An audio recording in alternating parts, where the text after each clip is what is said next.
사람들은 칭찬을 듣기를 좋아합니다.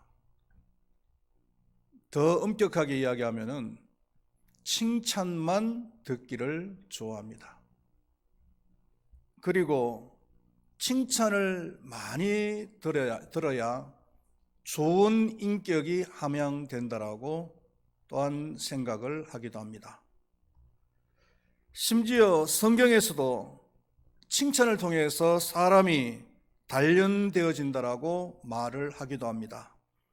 잠언서 27장 21절 말씀에 보면은 도가니로 은을, 풀무로 금을, 칭찬으로 사람을 단련하느니라, 이렇게 말씀을 하고 있습니다.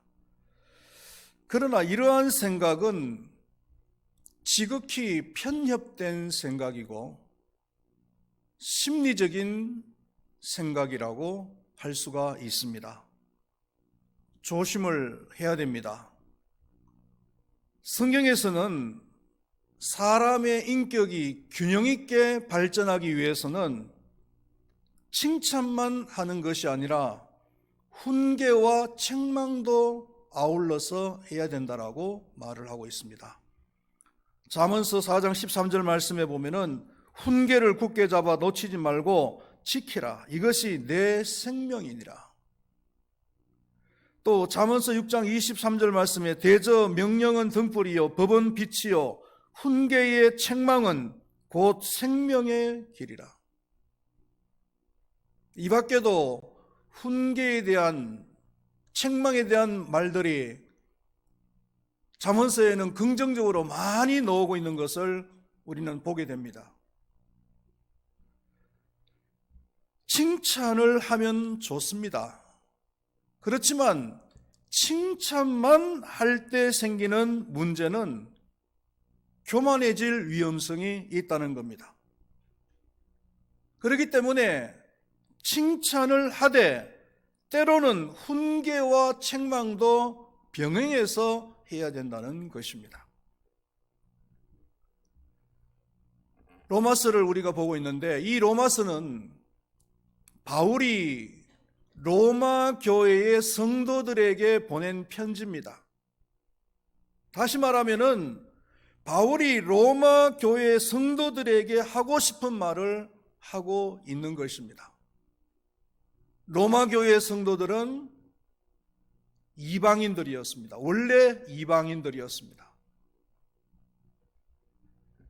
바울은 이방인의 사도로 하나님께 임명을 받고 일평생 동안 이방인들의 구원을 위해서 사역을 한 사람이잖아요. 처음 부름을 받을 때도 사도행전 9장 15절 말씀에 보면 주께서 이르시되 가라, 이 사람은 내 이름을 이방인과 임금들과 이스라엘 자손들에게 전하기 위하여 택한 나의 그릇이라. 이방인들에게 하나님의 말씀을 전하기 위해서 택한 그릇이라고 했습니다. 오늘 봉독했던 그 본절 13절 말씀에도 보면은 내가 이방인이 너희에게 말하노라, 내가 이방인의 사도인 만큼 내 직분을 영광스럽게 여기노라, 이렇게 말씀을 하고 있습니다. 바울이 이방인 구원 사역을 하면서 얼마나 열심히 했습니까? 열심히 하면서도 한 가지 더 목적을 놓치지 않고 있었는 것이 있었는데, 그것은 같은 민족인 유대인들을 구원하는 거예요. 이방인 사도라고 해서 이방인들 구원하는 일만 한 것이 아니라 아울러서 같은 민족인 그 유대인들을 구원하는 일도 관심을 놓치지 않고 있었다는 거죠. 그 방법이 뭐냐 하면은 이방인들을 열심히 전도해서 그들이 하나님께 돌아와 행복한 생활을 함으로써 유대인들로 하여금 시기가 나게 만드는 거예요. 14절 말씀을 우리 한번 다 같이 읽어볼까요? 오늘 봉독했던 14절 말씀 시작. 이는 혹 내 골육을 아무쪼록 시기하게 하여 그들 중에서 얼마를 구원하려 함이라. 이 시기라고 하는 말은 상당히 부정적인 어떤 뉘앙스가 있는 말인데, 그러나 오늘 본문 말씀 속에서 이 시기는 긍정적인 의미에서 도전이다, 도전받는다, 이렇게 해석을 하면 좋을 것 같아요. 사람들은 좋게 보이면은 따라요. 그래서 유행이라는 것이 있잖아요. 다른 사람이 옷을 입었는데 보면은 좋아, 좋게 보여. 그럼 나도 그 옷을 사 입는 거죠. 그러다 보면 유행이 되는 거예요. 부모님들이 어린아이들에게 위인전을 읽히는 이유가 어디 있습니까? 위인전을 읽히면은 그 위인의 좋은 점을 많이 알게 되잖아요. 그러면 따라하게 되는 거예요. 2023년도 패션 유행을 한 가지 가르쳐 드릴 거예요. 원래는 어떤 패션이 유행을 하느냐 하면은 허리띠를 2개 하는 것이 유행입니다. 바지나 치마를 입으면은 허리띠를 원래 하나만 하면 되잖아요. 그런데 원래는 하나 가지고 안 됩니다. 2개를 합니다. 패션입니다. 틀림없습니다. 사람들은 좋게 보이면은 도전을 받아서 따라합니다. 그래서 이방인들이 먼저 복음을 받아들이고 좋아하고 행복한 삶을 살아가는 모습을 보면서 유대인들이, 이스라엘 백성들이 도전을 받아서 자기들도 예수를 믿게 된다는 거예요. 이게 하나님의 계획이고 이게 바울의 전략이었어요. 하나님께서는 복음의 거침돌이 되는 유대인들을 더 이상 기다릴 수가 없어서 복음의 그 진행 순서를 바꾸어 놓았잖아요. 원래는 구원받은 순서가 유대인이 먼저입니다. 그리고 유대인들을 통해서 이방인들에게 복음이 전해지는 거예요. 그런데 유대인들이 복음을 받아들이고는 이방인들에게 복음을 전할 생각을 안 하니까 하나님께서 그 순서를 바꿔버린 거죠. 순서를 바꿔보니까 유대인들보다도 이방인들에게 먼저 복음이 증거되어지는 거예요. 보세요, 지금 이방인들이 먼저 복음을 받아들이고 그 복음의 사명을 가지고서 살아가잖아. 유대인들 아직까지도 예수를 안 믿고 있어. 그런데 바울이 생각할 때 염려스러운 것이 있다는 겁니다. 그게 뭐냐면은 이방인들이 유대인들의 실수로 인해서 이러한 엄청난 특혜를 받았는데, 받는 것까지는 좋은데 이방인들이 교만해질까 봐, 그게 염려스러운 거예요.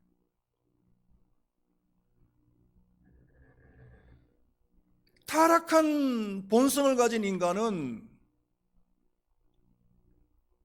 잘 되고 또 칭찬을 들으면은 으쓱으쓱해지고, 그리고 자랑하려고 그러고, 그리고 교만해지는 거예요. 그래서 18절 말씀에서 바울이 뭐라고 그러고 있습니까? 자랑하지 말아라. 여기서 자랑한다는 말은 스스로 교만해 한다, 이런 뜻이에요. 20절 하반절의 말씀 보면은 높은 마음을 품지 말고 도리어 두려워하라, 이렇게 말씀을 하고 있습니다. 이방인들에게, 구원받은 이방인들에게 주시는 말씀이에요. 자신들은 구원을 받고 유대인들이 구원받지 못한 것에 대한 자부심을 가질 수는 있습니다. 그러나 구원받지 못한 그 유대인들에 대해서 무시하고 경멸하는 마음을 가지면 안 된다는 거예요. 바울이 이런 말을 하는 이유는요, 실제로 로마 교회 안에 그런 일이, 또 그런 사람이 있었다는 거예요. 구원받지 못한 유대인들을 무시하고 그 유대인들을 경멸하는 그런 사람들이 로마 교회 안에 있더라는 거예요. 그 사람들은 어떠한 자세를 가져야 되냐면은, 비록 유대인들이 실수를 해서 자신들이 먼저 구원을 받았으면은 유대인들에 대해서 감사하는 마음을 가져야 돼요. 결코 교만하거나 경멸하는 그런 자세를 가져서는 안 된다는 거예요. 이에 대한 경고를 두 가지로 설명을 하는데요. 먼저 세 가지 비유를 들어서 설명을 합니다. 16절에서 20절까지인데 그 세 가지가 뭐냐 하면은 처음 떡과 나머지 떡덩이 이야기, 그리고 두 번째로는 뿌리와 가지 얘기, 그리고 세 번째로는 돌감람나무와 참감람나무 얘기로 설명을 합니다. 처음 떡과 나머지 떡덩이 얘기를 16절 상반절에서 하고 있습니다. 한번 다 같이 읽어볼까요? 제사하는 처음 익은 곡식 가루가 거룩한 즉 떡덩이도 그러하고, 이렇게 이야기했습니다. 이 말씀은 민수기 15장 17절에서 21절까지의 말씀을 인용을 한 것이라고 할 수 있습니다. 그 민수기서를 보면은 그 이스라엘 백성들이 가나안 땅에 들어가서 떡을 먹을 때 제일 처음 것은 하나님께 드리라, 이거예요. 이것은 이스라엘 백성들이 대대로 지킬 규례라고 했어요. 떡을 먹을 때 처음 것은 하나님께 드리라는 거예요.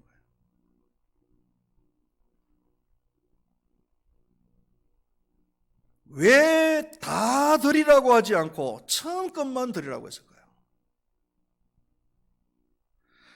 처음 것하고 나머지 것과는 어떤 관계가 있을까요?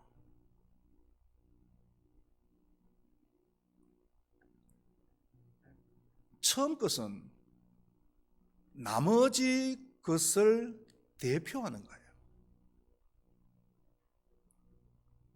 처음 것을 드리면은 나머지 것도 다 드리는 것이나 마찬가지라는 거예요. 11조 정신하고 흡사합니다. 저는 11조를 할 때마다 하나님 앞에 감사해요. 왜냐하면은 우리가 구원이라고 하는 엄청난 은혜를 받았잖아요. 그런데 하나님께서 은혜를 베풀어 주시고 난 뒤에, 그 엄청난 은혜를 베풀어 주시고 난 뒤에 너 수입의 10분의 1만 바치라고 얘기하는 거예요. 만약에 하나님께서 10분의 1이 아니고 10분의 5나 아니면은 10분의 9를 바치라고 했으면 어땠을까? 아마 저 같았으면 마음이 두근두근해가지고 막 떨려가지고, 어휴, 10분의 5를 어떻게 바쳐? 10분의 9나 바쳐? 막 교회를 안 다녔을지도 모르겠어요. 구원이 아무리 좋지만 10분의 9나 바치면서 어떻게 교회를 다녀? 그런데 하나님께서 그걸 아시고 10분의 1만 바쳐라. 그러면 네 수입에 다 받은 것으로 할게. 이렇게 말씀하시는 거예요. 그러니까 얼마나 다행입니까? 그렇죠? 얼마나 감사한 일이에요. 감사하면서 11조 하는 거예요.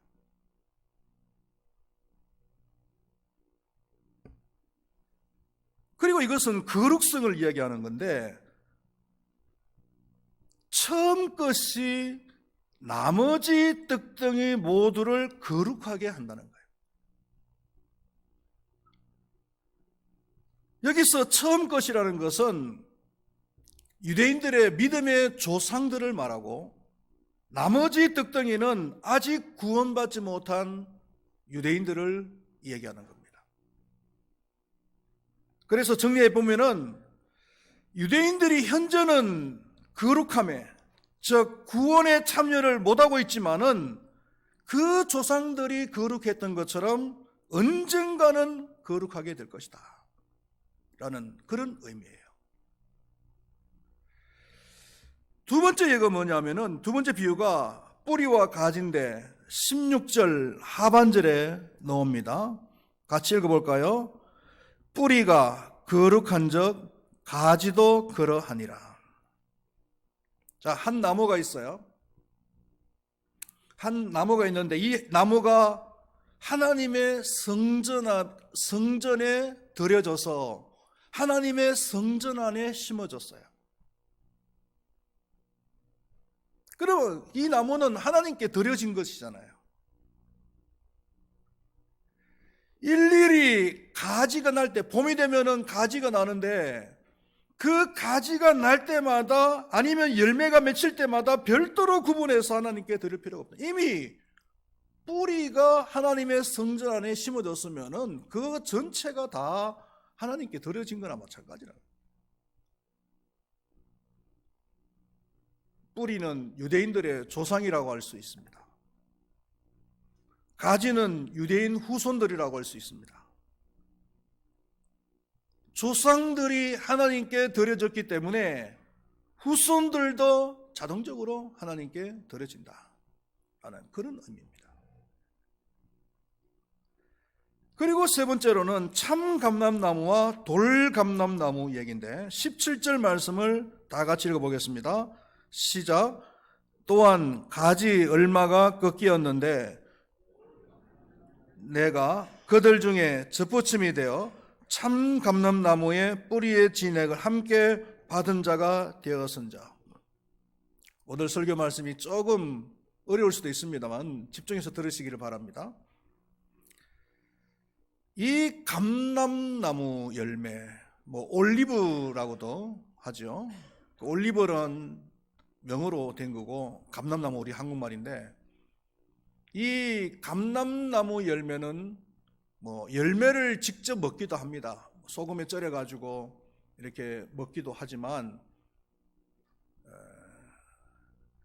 이 감람나무 열매의 중요한 부분은 그 기름을 짜서 먹는다는 거예요. 그 올리브유 여러분들 좋잖아요, 그렇죠? 어디 좋아요? 올리브유가 어디 좋습니까? 찾아보니까 올레산이라고 하는 불포화 지방이 있는데 그 기름이 올리브유의 73%를 차지하는데 이 올레산은 항산 그리고 항염에 좋다고 해요. 항산, 항염에 좋다면 말할 것도 없죠.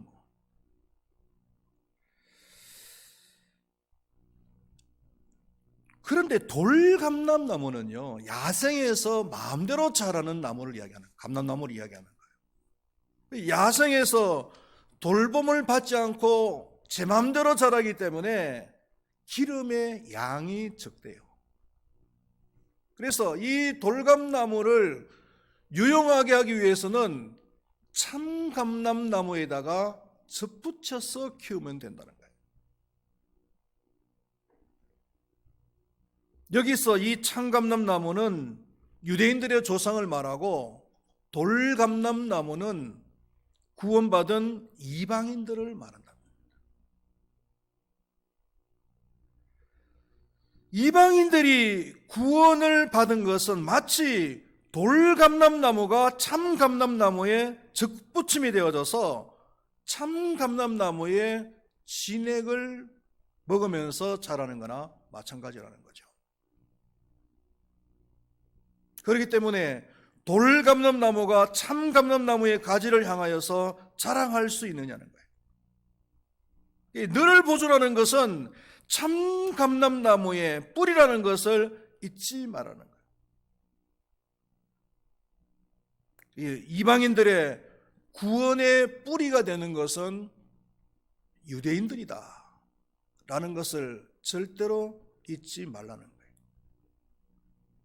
이것을 우리가 교회 안에다가, 한국 교회 안에다가 한번 적용을 시켜보면 두 가지로 적용을 할 수가 있는데요. 물론 제 생각입니다. 하나는 한 교회 안에 영적 뿌리들이 있다는 거예요. 교회를 설립할 때부터 신앙생활을 했던 사람이거나 아니면 그 교회를 20년, 30년 섬겼던 그 신앙의 뿌리들이 있다. 그분들이 지금은 연세가 많아서 물론 열심히 헌신하고 또 하나님의 일을 열심히 감당하지 못할 수도 있습니다만은, 그러나 그분들을 절대로 우리가 무시해서는 안 된다. 그분들이 있었기 때문에 우리 교회가 있고 오늘날 내가 있을 수가 있다는 거예요. 또 한 가지 우리가 적용을 할 수 있는 것은 뭐냐면은, 한국 교회의 영적 뿌리가 뭐냐? 한국 교회의 영적 뿌리는 농촌 교회예요. 대부분의 한국 교회 성도님들은 농촌 교회에서 신앙생활을 시작하고 농촌 교회에서 신앙이 자라서 도시로 진출하는 거예요. 그래서 도시 교회에 출석을 하는 거예요. 서울에 있는 굵직굵직한 교회를 한번 가보십시오. 가보시면은 그 큰 교회 성도들 중에서 70, 80%는 다 농촌 교회 출신들이에요. 우리 교회도 마찬가지 아니겠어요? 그런데 농촌 교회의 현실은 어떠냐? 교회가 적고 그리고 가난해요. 반면에 도시교회는요, 도시교회는 크고 부유하잖아요. 그렇다고 해서 도시교회가 농촌교회를 무시할 수 있는 그런 경향이 있을 수 있다는 거죠. 아니면은 목회자들 간에, 도시교회 목사가 자기는 뭐 큰 교회 섬긴다고 뭐 큰 목사나 된 것처럼 생각하고 농촌교회 목사들을 무시하는, 경멸하는 이런 일이 있을 수도 있다는 거죠. 이거는 잘못된 것이다. 도시교회가 농촌교회에 대해서 해야 될 일은 무시하고 경멸해야 될 것이 아니라 어떤 방법을 통해서든지 간에 감사하고 그리고 은혜를 갚아야 됩니다. 이방인들이 구원받았다고 해서 자랑하거나 교만하지 말아야 될 이유 3가지. 처음 익은 곡식가루와 나머지 떡덩이, 뿌리와 가지, 참감람나무와 돌감나무, 이 3가지 이유를 들면서 설명을 했습니다. 그리고 또 한 가지는 뭐냐면은 하나님의 의미하심 때문에 자랑하지 말아야 된다라는 거예요. 21절 말씀을 우리 한번 다 같이 읽어보겠습니다. 21절 시작. 하나님이 원가지들도 아끼지 아니하신 적 너도 아끼지 아니하시리라.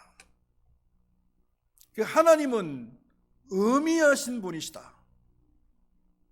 그래서 원가지인 유대인들도 아끼지 아니하셨다면은 만약에 접붙임받은 이방인들도 열매를 맺지 않는다면은 하나님께서 그들도 아끼지 아니하신다는 거예요. 지난주에 우리 교회 화단에 그 나무들을 다 잘라버렸어요. 대부분의 나무들을 다 잘라버렸어요. 은행나무도 자르고 자두나무도 자르고 그리고 또 감나무도 자르고. 은행나무 때문에, 은행나무가 너무 커가지고 가을 이파리를 많이 떨어뜨리니까 주변에, 동네 주변의 분들이 저 은행나무 좀 자랐으면 좋겠다고 저한테 민원을 넣으시더라고요. 주변 분들이 그러시는데 우리가 모른 척하고 있을 수는 없잖아요. 그래서 은행나무를 자르는 김에 우리 남자 집사님들이 그냥 뭐 자두나무도 잘라버리고 감나무도 잘라버렸는데, 은행나무는 자르는 거 잘하는 것이다 생각하고 자두나무를 자를 때도 별로 아까운 마음이 안 들었어요. 그런데 감나무를 자를 때는 조금 제 마음이 좀 안 좋더라고요. 왜냐하면은 자두나무를 심을 때는 그냥 뭐 기대도 별로 안 하고 심었어요. 그런데 감나무를 심을 때는 많은 기대를 가졌어요.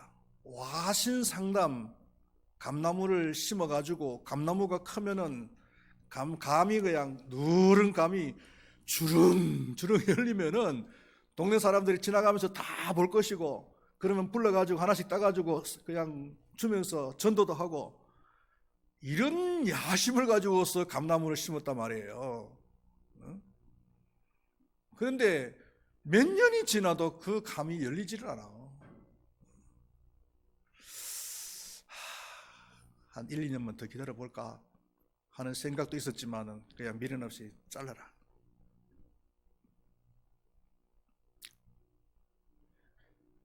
하나님의 마음이 이렇지 않았을까?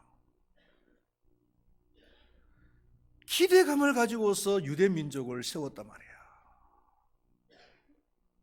그런데 유대 민족은 하나님의 기대에 미치지를 못했어요. 그래서 유대 민족을 미련 없이 포기를 했어요. 유기했다는 거예요. 그렇다면은 다른 민족이나 사람, 그 이방인들이 기대에 미치지 못한다면은 미련 없이 버리실 수 있다. 그 많은 기대를 가지고서 세웠던 유대 민족이 기대에 미치지 못한다고 해서 하나님께서 버리셨는데, 원래 기대하지 않았던 이방인들이 기대에 못 미치는 그런 모습을 보인다면 하나님께서 그냥 두시겠는 거예요.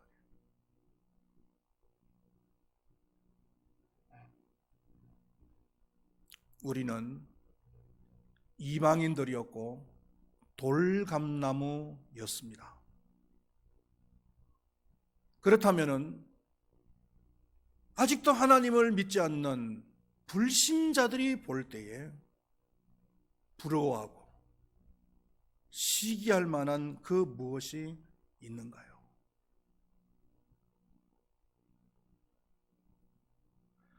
부정적인 면에서의 반응이 아니라 긍정적인 반응을 일으켜서 그들로 하여금 하나님을 믿고 싶어 하도록 마음을 부추길 수 있는 그 무엇이 있는가요?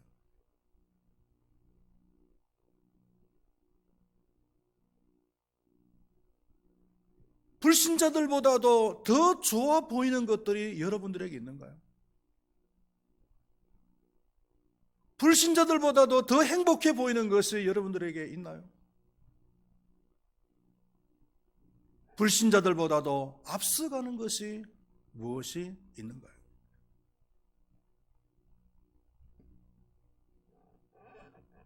말씀을 맺도록 하겠습니다. 우리는 참 감람나무가 아니라 돌감람나무들이었습니다.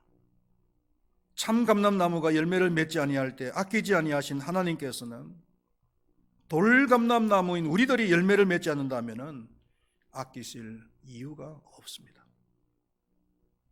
불신자들이 볼 때 무언가 좋아 보이고 행복해 보이는, 그래서 예수를 믿고 싶어하는 열매를 맺는 사람들이 될 수 있기를 축원드리겠습니다. 기도하시겠습니다. 하나님 아버지, 우리는 원래 돌감람나무였습니다. 하나님께서는 기대를 가지셨던 원가진 참감람나무도 기대에 미치지 못하자 미련 없이 포기를 하셨습니다. 그렇다면 돌감나무인 우리들이 열매를 맺지 못할 때 하나님께서 포기하지 않으시겠습니까? 우리는 이방인으로서 이 구원의 특혜를 누리면서 살아가고 있는데 아직도 하나님을 믿지 않는 불신자들이 볼 때에 무언가 좋아 보이고 행복해 보이고 그들보다도 더 앞서 나가는 그런 열매를 많이 맺어서 불신자들이 나도 예수를 믿어야 되겠다, 나도 교회를 다녀야 되겠다, 나도 구원받는 삶을 살아야 되겠다는 도전을 받을 수 있도록 우리가 그런 삶을 살아갈 수 있는 사람들이 다 되게 하여 주시옵소서. 감사합니다. 예수님의 이름으로 기도드리옵나이다. 아멘.